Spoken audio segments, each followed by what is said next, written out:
Jemaat yang diberkati Tuhan Yesus Kristus, kembali pada malam ini kita bersyukur bersama bahwa kita masih diberikan kesempatan oleh Tuhan untuk duduk bersama sebagai keluarga, khususnya jemaat Bukit Karmel Batu Kota kolom 1 sampai kolom 15. Hari ini hari Kamis tanggal 30. Mari kita siapkan hati pikiran kita semua untuk beribadah, ibadah kolom. Kita ikuti tata ibadah yang sudah disiapkan. Kita melakukan bersama Kidung Jemaat nomor 343, Dunia dalam Rawa Payah, Jemaat diundang berdiri.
Kita berdoa. Terpujilah Engkau Tuhan Bapa di sorga, kami bersyukur berterima kasih di malam ini. Kesempatan indah Engkau telah berikan bagi kami semua. Kami sebagai warga jemaat kami Bukit Karmel, Batu Kota kolom 1 sampai 15. Kami masih dimungkinkan oleh Tuhan untuk mengikuti ibadah kolom pada malam ini. Tuhan kuduskan persetujuan ini ya Tuhan. Terpelihara kami semua dalam naungan kasih-Mu. Dan biarlah semua rangkaian ibadah pada malam ini hanyalah boleh jadi di dalam nama Allah Bapa, Anak, dan Roh Kudus. Amin. Mari kita lakukan bersama Kidung Jemaat nomor 344.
Kita mengaku dosa kita kepada Tuhan.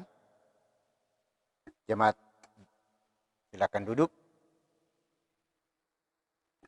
Mari berdoa. Ya Tuhan Bapa di sorga, kami menyadari bahwa hidup kami tidak lepas dari berbagai kekurangan, kelemahan yang melilit kehidupan ini. Oleh karena kami lebih mencintai hal-hal yang Engkau tidak inginkan, melakukan hal-hal yang tidak sesuai dengan kehendak-Mu. Ketika Kau mendapati kami melakukan hal yang salah, hal yang tidak berkenan kepadamu Bapa, di malam ini kami mohon pengampunan. Ampuni akan kesalahan dan dosa kami yang kami selalu perbuat melawan kehendak-Mu. Tidak ada jalan lain bagi kami, kalaupun kami sudah masuk dalam jeratan dosa, selain kami kembali kepadamu, untuk senantiasa bertelut di hadapan hadirat-Mu, sambil kami memohon pengampunan, karena Engkau adalah Allah yang sudi mengampuni setiap orang yang mau datang kepadamu dengan segala penyesalan. Terima kasih, inilah doa kami. Di dalam nama Yesus Kristus kami berdoa. Amin. Jemaat Tuhan, mari kita melakukan bersama NKB nomor 14. Jadilah Tuhan kehendak-Mu.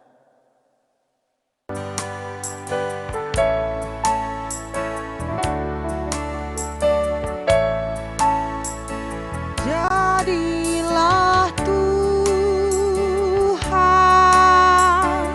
kehendak-Mu, Kaulah penjunanku tanahnya. Bentuklah aku sesukamu, kan ku nantikan dan berserah. Jadilah Tuhan kehendak-Mu, tiliklah aku dan ujilah, sucikan hati pikiranku, dan di depan-Mu ku menyembah.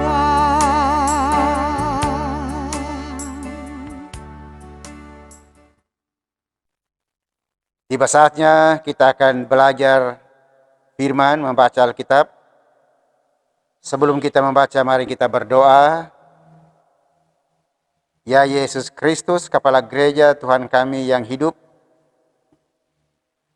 Engkau masih memberikan kesempatan bagi kami untuk duduk sehidangan dalam firman.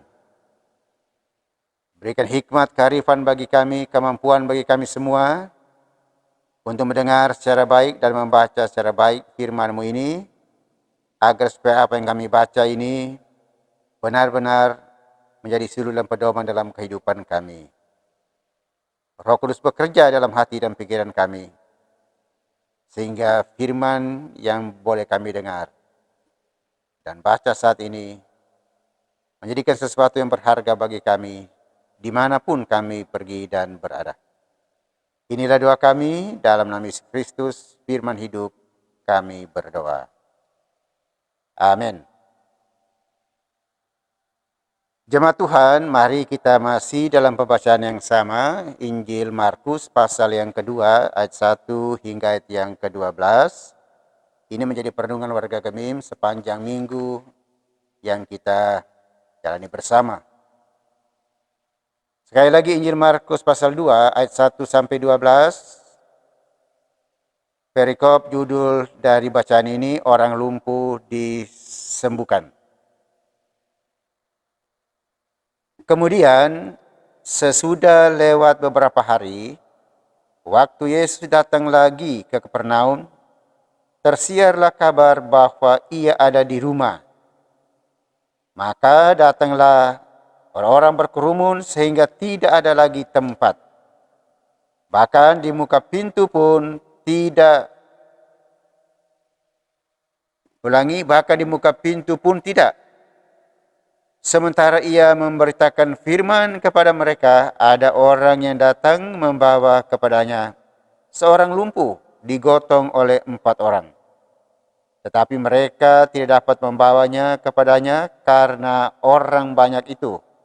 Lalu mereka membuka atap yang di atasnya. Sesudah terbuka, mereka menurunkan tilam tempat orang lumpuh itu terbaring. Ketika Yesus melihat iman mereka, berkatalah ia kepada orang lumpuh itu, "Hai anakku, dosamu sudah diampuni." Tetapi di situ ada juga duduk beberapa ahli Taurat. Mereka berpikir dalam hatinya, "Mengapa orang ini berkata begitu? Ia menghujat Allah. Siapa yang dapat mengampuni dosa selain daripada Allah sendiri?" Tetapi Yesus segera mengetahui dalam hatinya bahwa mereka berpikir demikian. Lalu ia berkata kepada mereka, "Mengapa kamu berpikir begitu dalam hatimu? Manakah lebih mudah mengatakan kepada orang lumpuh ini, 'Dosamu sudah diampuni,' atau mengatakan, 'Bangunlah, angkatlah tilammu dan berjalan'? Tetapi supaya kamu tahu bahwa di dunia ini, Anak Manusia berkuasa mengampuni dosa." Berkatalah ia kepada orang lumpuh itu, "Kepadamu kukatakan, bangunlah, angkatlah tempat tidurmu dan pulanglah ke rumahmu." Dan orang itu pun bangun, segera mengangkat tempat tidurnya dan pergi keluar di hadapan orang-orang itu. Sehingga mereka semua takjub, lalu memuliakan Allah, katanya, "Yang begini belum pernah kita lihat." Demikian firman Tuhan yang boleh kita baca dengar bersama di malam ini. Sekali lagi saya menyapa saudara-saudara kekasih dalam Tuhan dengan shalom. Semua kita dalam keadaan sehat, dalam kondisi prima tentu. Kita sungguh percaya bahwa di malam ini Tuhan telah memberikan kesempatan yang sangat baik bagi kita lewat ibadah kolom dalam persekutuan keluarga kita masing-masing, karena kita masih berada di rumah kita untuk mengikuti ibadah. Kita berdoa semua supaya di minggu-minggu akan datang kita boleh berjumpa di rumah Tuhan, di gereja, karena itulah kerinduan. Jadi itulah kerinduan dari jemaat ini, supaya kalau boleh masuk gereja sama-sama.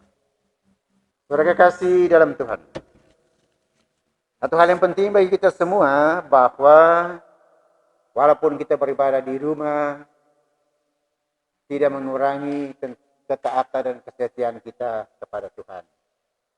Karena perjumpaan kita dengan Tuhan secara pribadi dan keluarga itu yang sangat menentukan. Nah, itulah sebabnya kalau kita sungguh-sungguh hidup dan mau bersekutu dalam lingkup keluarga kita masing-masing, suami istri, orang tua, anak, maka itulah perjumpaan kita dengan Tuhan. Dan itulah iman dan keyakinan kita kepada Tuhan, bahwa kita rindu dan selalu mau berjumpa dengan Tuhan, mencari Tuhan dalam segala situasi dan kondisi apapun. Dari bagian firman yang kita baca ini memang sudah jelas menjelaskan bagi kita semua. Jadi ketika Yesus datang di Kapernaum, nah itu berarti Yesus sudah sekian kali ke Kapernaum, maka tersiarlah kabar bahwa ia ada di rumah.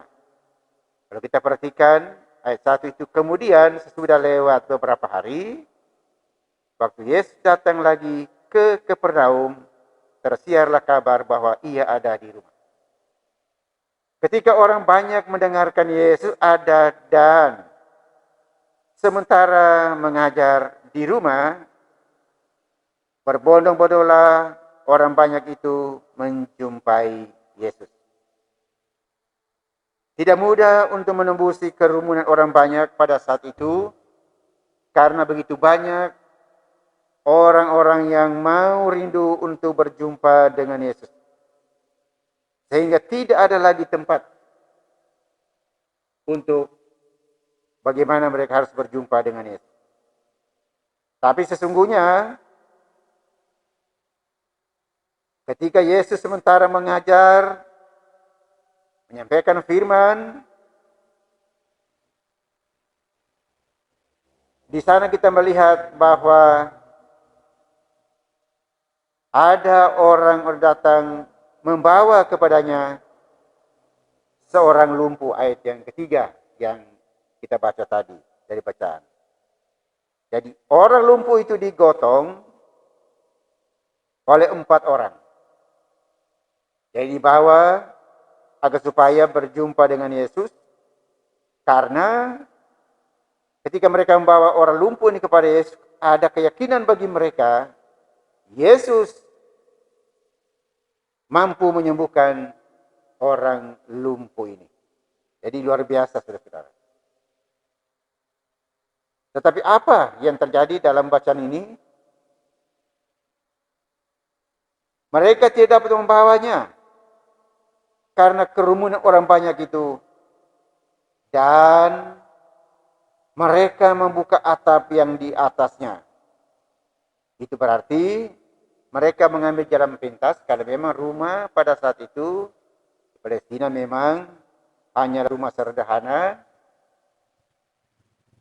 Rumah itu dibuat tangga di sampingnya agar supaya orang boleh menembusi tempat ruangan atas. Dan di sanalah mereka menurunkan tilam tempat orang lumpuh itu terbaring. Jadi di sana di atas, ketika mereka ada dan ketika mereka membobol bagian atas dari rumah itu, mereka langsung menurunkan orang lumpuh itu tepat di depan Yesus. Ketika Yesus melihat, melihat iman mereka, berkatalah ia kepada orang lumpuh itu. Ayat yang kelima. Hai anakku, dosamu sudah diampuni.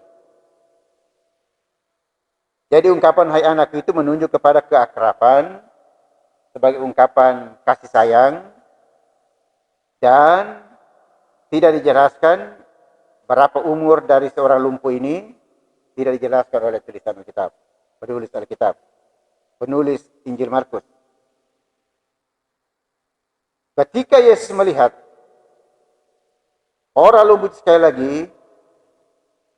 dia berkata, hai anakku, dosamu sudah diampuni, karena Yesus memang sungguh-sungguh berkuasa untuk mampu menyembuhkan setiap orang.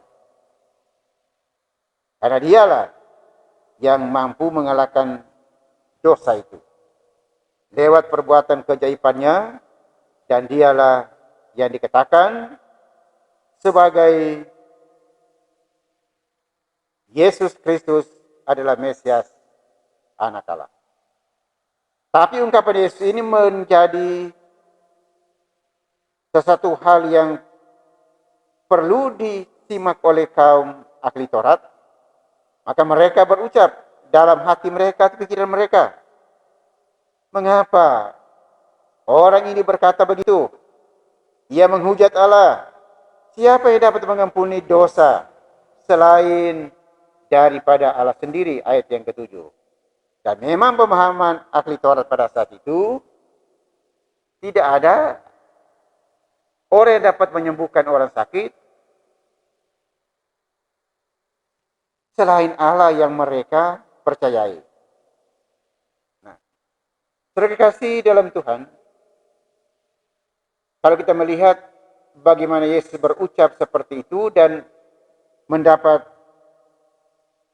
tentangan dari kaum hakim Taurat ini, di sini kita melihat bahwa mereka mau melihat bahwa yang dikatakan sebagai Allah menurut pemahaman mereka hanyalah Allah yang sebagaimana mereka akui. Tapi di sini Yesus tidak dianggap sebagai orang, sebagai Allah yang mampu menyelamatkan atau menyembuhkan orang sakit atau orang lumpuh ini. Tapi Yesus sungguh mengetahui pikiran mereka. Makanya Yesus berkata, "Mengapa kamu berpikir begitu dalam hatimu? Manakah lebih mudah mengatakan kepada orang lumpuh ini, dosamu sudah diampuni, atau mengatakan, bangunlah, angkatlah tilammu, dan berjalanlah." Ini menunjuk kepada kuasa. Jadi Yesus adalah memiliki kuasa yang harus dilakukannya karena dia adalah anak manusia yang dikatakan sebagai juru selamat dunia. Nah, saudara kekasih dalam Tuhan, dari perkataan Yesus itu menunjuk bahwa kuasa keilahiannya itu ditunjukkan bahwa sesungguhnya anak manusia datang di dunia ini memiliki kuasa yang ilahi. Nah, justru itu dia mengatakan kepada orang lumpuh ini ayat 11, "Kepadamu kukatakan, bangunlah, angkatlah tempat tidurmu, dan pulanglah ke rumahmu." Nah, itu berarti perkataan ini menunjuk kepada dia yang memiliki kuasa untuk melakukan segala perkara, sakit sekalipun boleh disembuhkan. Orang banyak menyaksikan tentang apa yang dilakukan Yesus pada saat itu. Ketika orang lumpuh ini bangun dan berjalan, maka disinilah bagaimana karya Allah itu nyata dalam kehidupan setiap orang yang percaya dan yang sungguh-sungguh meyakini untuk mau mengakui bahwa Yesus adalah penyelamat manusia dan dunia. Hanya dengan iman percaya mereka boleh mengalami kehidupan bersama dengan Tuhan. Sehingga perjumpaan dengan Tuhan Yesus pada saat itu, walaupun sesulit apapun mereka harus berjumpa, dengan cara apapun yang mereka lakukan, itu menyangkut keyakinan iman mereka bahwa kerinduan mereka untuk berjumpa dengan Yesus sebagai tanda mereka sungguh percaya Yesus memiliki kuasa yang tak dapat dilakukan oleh siapapun. Nah, pada akhirnya bacaan kita ini jelas mau mengatakan bahwa sesungguhnya orang yang ada pada saat itu sungguh mereka melihat. Apa kata firman yang kita baca bagian B? Mereka semua takjub lalu memuliakan Allah, katanya, yang begini belum pernah kita lihat. Jadi kuasa Allah memang satu hal yang luar biasa yang mau dilakukan oleh Yesus ini sebagai keajaiban dan mujizat yang luar biasa untuk supaya orang dapat melihat betapa dia adalah anak Allah yang dimuliakan.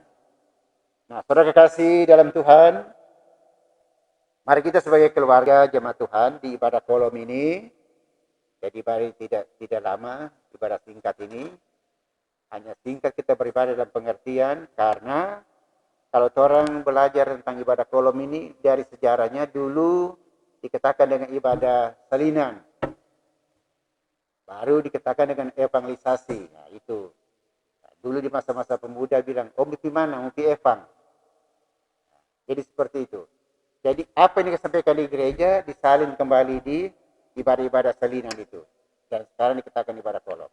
Jadi di ibadah kolom ini mari orang sebagai keluarga jemaat yang ada di Gemim Bukit Karmel, mari orang ada kerinduan senantiasa untuk berjumpa dengan Yesus, untuk mau memahami betapa apapun yang kita alami dalam hidup ini, terkadang kita dalam keadaan yang terpuruk, sepertinya sulit kita keluar dari keterpurukan, dari kelumpuhan kita terkadang hilang pengharapan dan keyakinan kita, karena apa yang kita hadapi memang sulit, kita harus menghadapinya.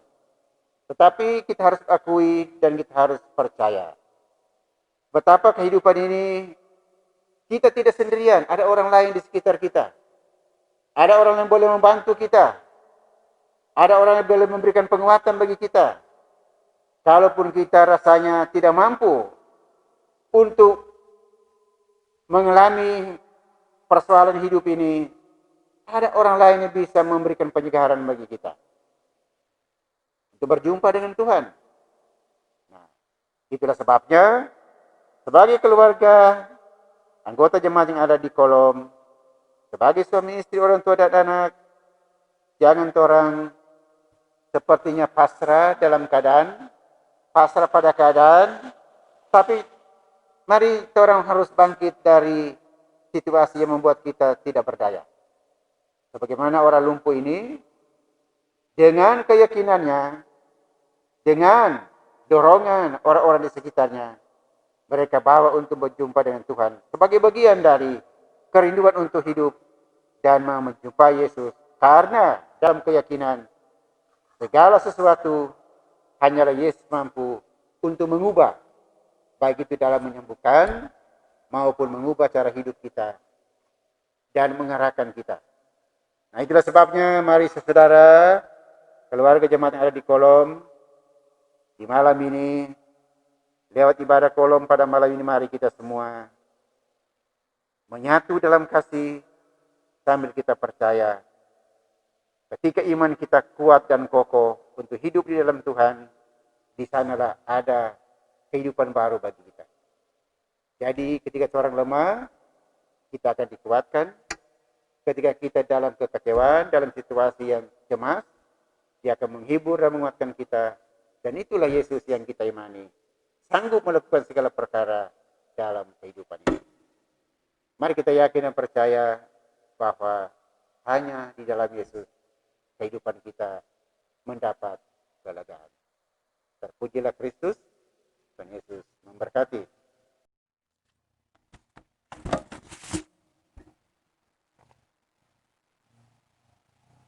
Jemaat Tuhan kekasih dalam Yesus Kristus, mari saat ini siapkan persembahan. Kita akan membawa persembahan. Biarlah masing-masing memberi dengan penuh sukacita, tidak karena duka atau dalam keadaan terpaksa, sebab Tuhan memberkati setiap orang yang memberi dengan penuh sukacita.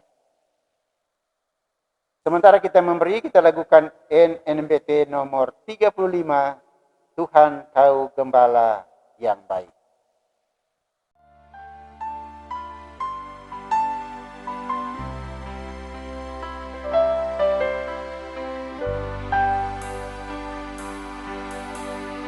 Tuhan Kau Gembala yang baik,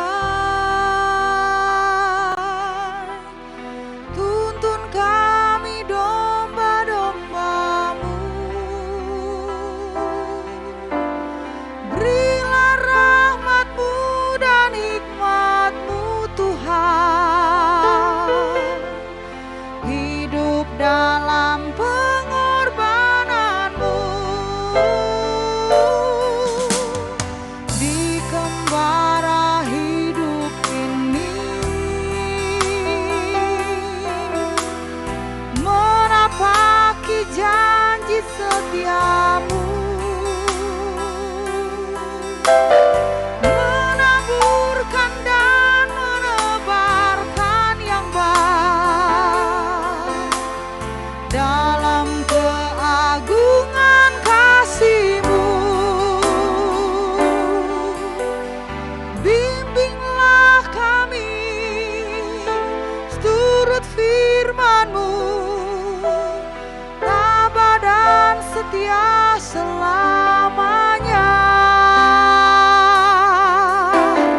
Ajarlah kami tentang kasih-Mu, rendah hati melayani sesama. Susah dan sedih akan ditanggung selalu dengan Tuhan selamanya, karena di dalam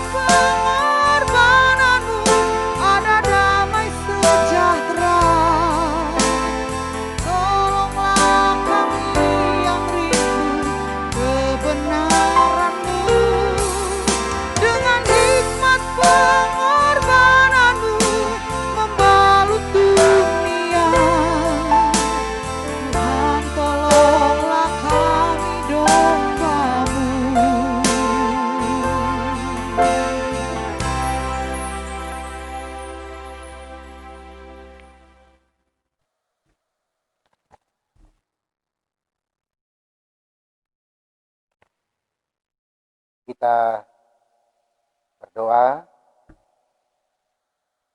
Terima kasih Tuhan, ada firman yang boleh kami baca dengan bersama. Saya boleh merenungkannya, pribadi dan keluarga yang duduk bersama dalam kehidupan keluarga rumah tangga kami masing-masing. Kolom 1 sampai kolom 15, demi Bukit Karmel, Batu Kota. Kami sungguh mengakui, terkadang hidup ini tidak berdaya, hidup ini tidak mampu kami untuk melakukan sesuatu sebagaimana harapan kami. Karena kami terjerat kepada ketidakmampuan kami, kepada kelumpuhan kami, oleh karena kami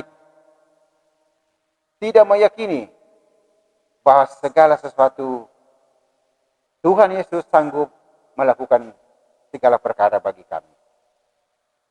Pengalaman yang boleh kami alami dari firman yang boleh kami baca saat ini, bagaimana orang lumpuh itu dibawa untuk berjumpa dengan Yesus, sesulit apapun, dengan cara apapun, ketika dia digotong, dibawa oleh 4 orang untuk berjumpa dengan Yesus.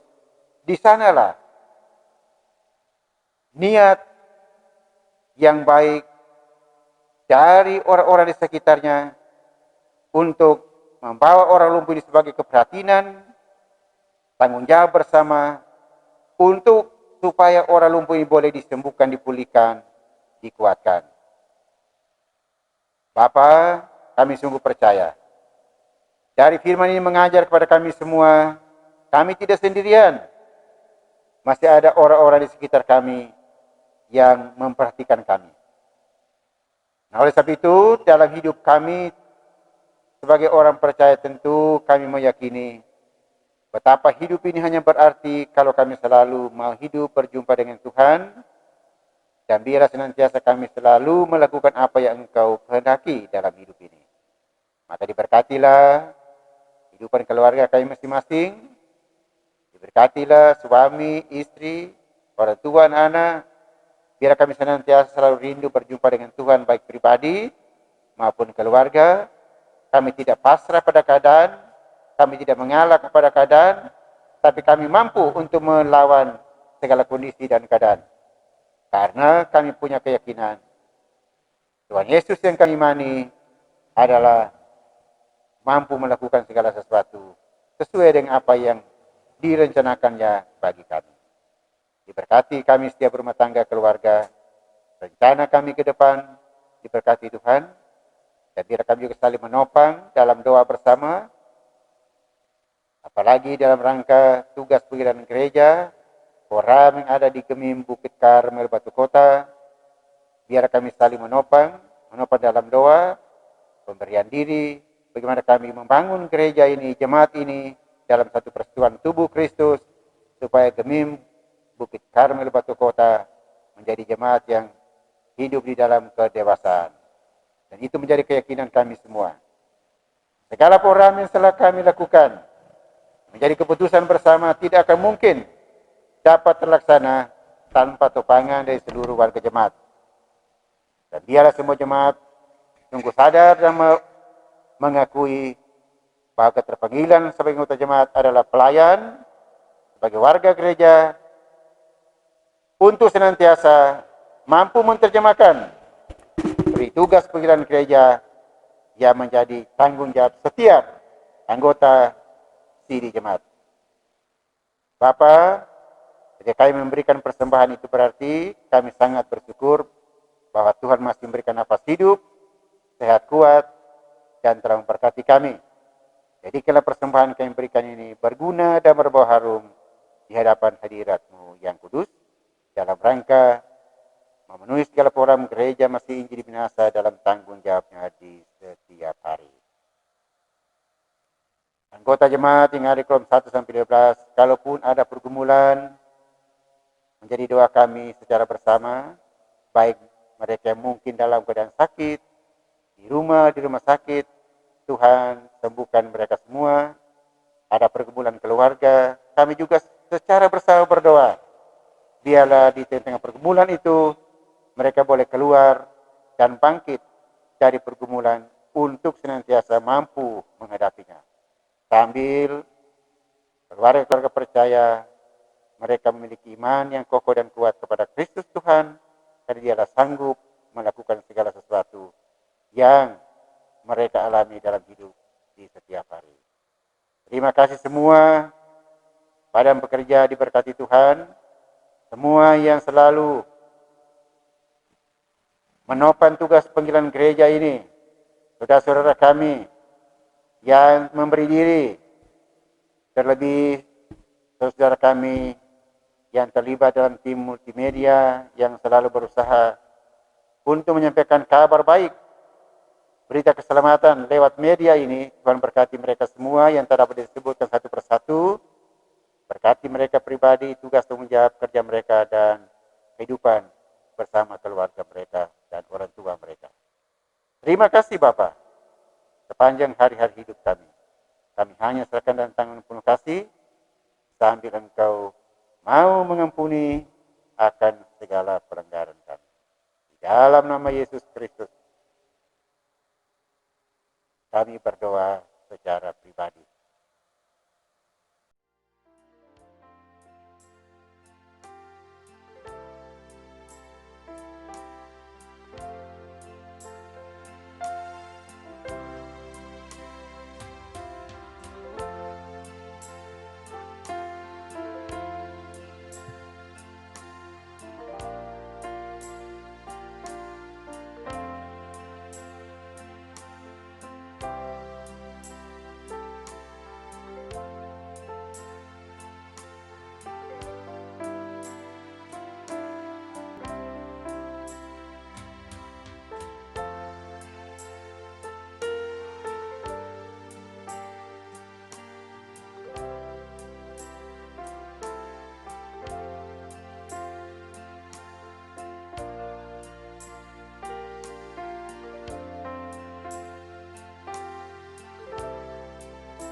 Tuhan, dengarkanlah doa kami yang kami boleh sampaikan dari lubuk hati yang paling dalam dengan segala kekurangan dan keterbatasan kami.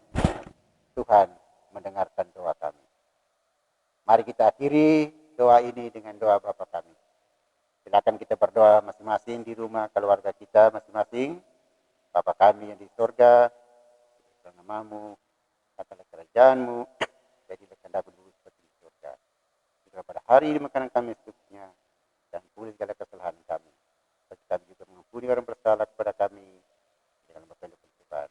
Tapi lepaskan kami daripada yang jahat, yang punya kerjaan dan kuasa dan kemuliaan sampai selama-lamanya. Amin. Mari saudara kita tutup ibadah, diundang berdiri. Kita melakukan bersama Kidung Jemaat nomor 445, Harap akan Tuhan.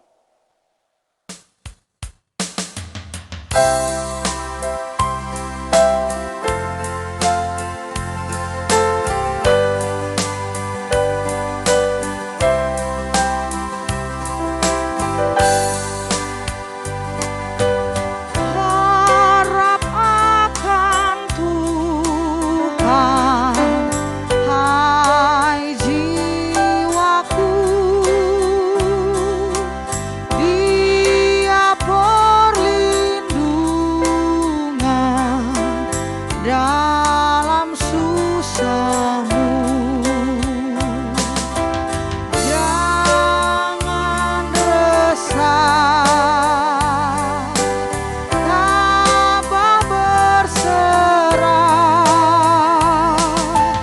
karena habis malam pagi menekan,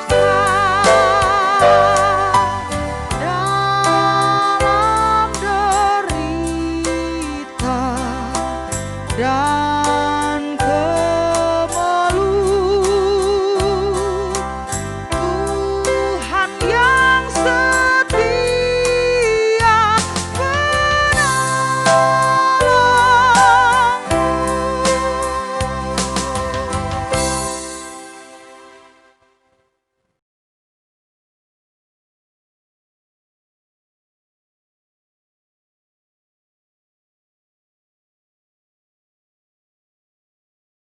Terimalah berkat Tuhan. Kita akan tutup ibadah ini. Mari kita menerima berkat Tuhan. Kasih karunia Tuhan Yesus Kristus dan kasih Allah dan persekutuan Roh Kudus menyertai saudara sekalian.